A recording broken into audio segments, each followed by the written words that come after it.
The first thing I keep hearing, you know this is not supposed to be a political event, but the reason is people forget the reason why my father would say that.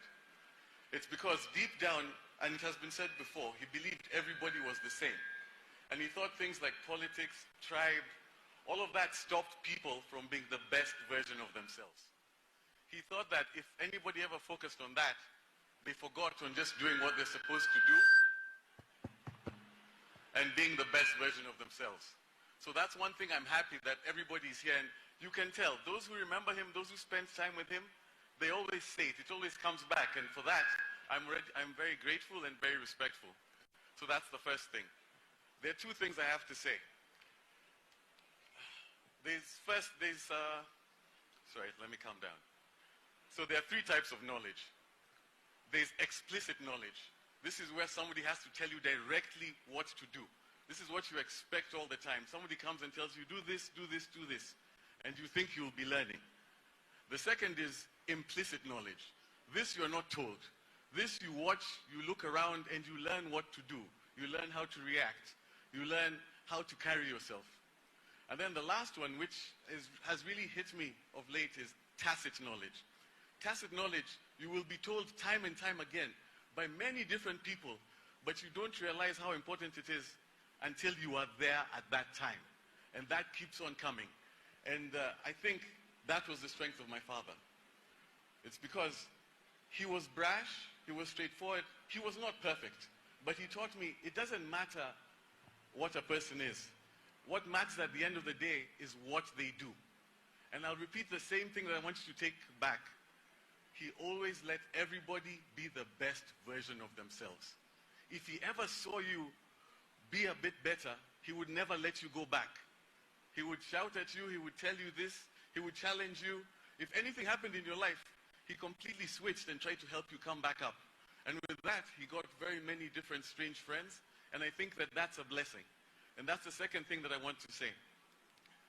And the last thing which keeps on coming is this idea of shoes to fill, etc. What's very strange is I've known my father through many different phases.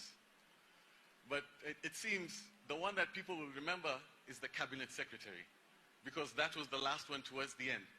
But I remember of all of his different phases, the things that excited him were never the position. The thing that excited him was the ability to do something.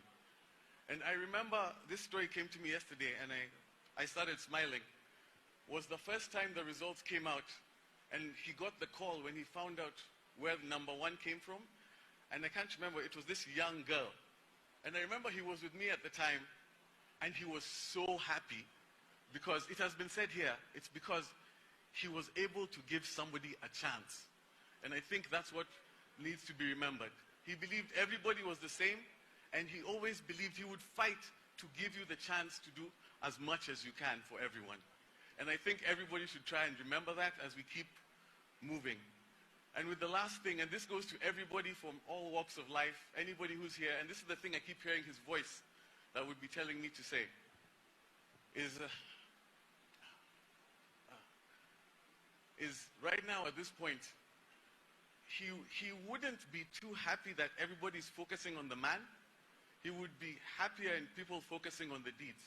He would know that he was great, but what he would say is this, and he would tell me this: I understand it's well wishes if you keep telling me that I have big shoes to fill.